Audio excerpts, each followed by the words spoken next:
এখন থেকে আমাদের সেন্ট মার্টিন দ্বীপে যেতে গেলে কি এরকম ভিসা লাগবে?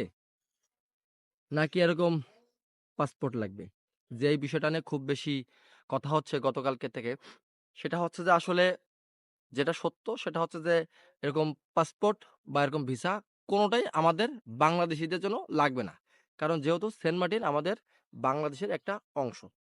তাহলে যেই বিষয়টা নিয়ে কথা হচ্ছে সেটা আসলে কি? সেটা হচ্ছে আসলে এই সরকার একটা নতুন করে একটা নিয়ম জারি করছে। সেটা হচ্ছে যে এখন থেকে আমাদের বাংলাদেশীদের জন্য সেন্ট মার্টিন দ্বীপে যেতে গেলে তাদেরকে আগের থেকে একটা রেজিস্ট্রেশন করতে হবে। এই রেজিস্ট্রেশনটা কেন করতে হবে? কারণ প্রতি বছর আমাদের প্রচুর পরিমাণে বাংলাদেশী পর্যটক সেন্ট মার্টিন দ্বীপে যায় তারা ঘোরার জন্য। এর ফলে কি হচ্ছে আমাদের ওই সেন্ট মার্টিন দ্বীপের যে একটা জীববৈচিত্র্য বা একটা পরিবেশ সেটা নষ্ট হচ্ছে। কারণ আমরা বাঙালি তো এমনিতেই খুব ভালো সভ্যজাতি বা যেখানে যাই খুব পরিষ্কার পরিচ্ছন্ন রাখি। যার কারণে ওটার প্রভাব ওর উপরে পড়তেছে এবং সেন্ট মার্টিন দ্বীপটা কিন্তু আয়তনে খুবই ছোট একটা দ্বীপ।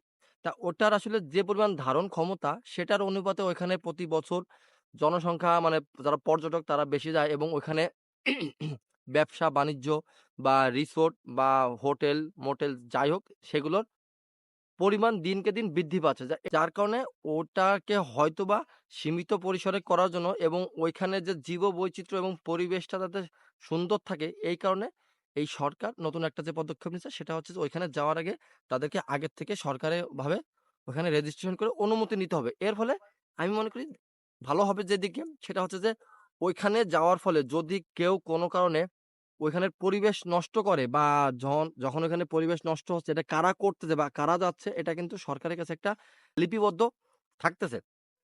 এবং ওইখানে যদি কোনো দুর্ঘটনা ঘটে তাও কিন্তু সরকারের কাছে লিপিবদ্ধ আছে। তা এটা আমার মনে হচ্ছে যে এটা আরো ভালো একটা উদ্যোগ। কারণ আমাদের যে ওটা আমাদের জন্য দেশের জন্য একটা খুবই গুরুত্বপূর্ণ একটা জিনিস। যেহেতু আমাদেরই একটা দেশের অংশ। তা এর ফলেই আছে আসলে এই পদক্ষেপটা নেওয়া। কিন্তু এটা গতকালকের থেকে প্রচুর পরিমাণে গুজব ছড়াইতেছে যে এখন থেকে আমাদের বাংলাদেশীদের সেন্ট মার্টিন দ্বীপে যাইতে গেলে ভিসা লাগবে, পাসপোর্ট লাগবে। এটা আসলে বলার যে প্রধান যে কারণ সেটা হচ্ছে যে একটা মহল আগের থেকেই তারা বলে আসতেছিল যে সেন্ট মার্টিন দ্বীপটা এই ইউনূস সরকার আমেরিকার হাতে তুলে দেবে।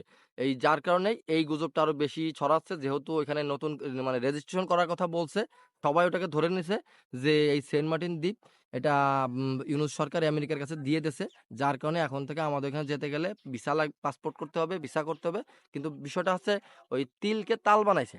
কিন্তু আসলে এটা সম্পূর্ণ ভিত্তিহীন গুজব একটা নিউজ। তা আপনারা এইটাকে কান দিবেন না বা এটাকে গুজব হিসেবে গুজব ছড়াবেন না। আপনারা আ এখন পর্যন্ত ওরকম কোনো পদক্ষেপ বা ওরকম কোনো সিদ্ধান্ত আসে নাই যে আমেরিকার কাছে দিয়ে দেবে। এখন রেজিস্ট্রেশন নিয়ম করছে। এখন এভাবেই আমাদেরকে চলতে হবে এবং এটা আমাদের ওইখানের জন্য অবশ্যই ভালো একটা কাজ হবে। পরবর্তীতে কি হয় সেটা দেখা যাবে। তখন বোঝা যাবে। কিন্তু এখন পর্যন্ত আগের থেকে আমার মনে হয় না যে গুজব ছড়ায় আমাদের দেশের ভাবমূর্তি নষ্ট করা এবং মানুষের ভিতরে একটা বিভ্রান্তি সৃষ্টি করার কোনো প্রয়োজন পড়ে না। সবাই ভালো থাকবেন। আসসালামু আলাইকুম।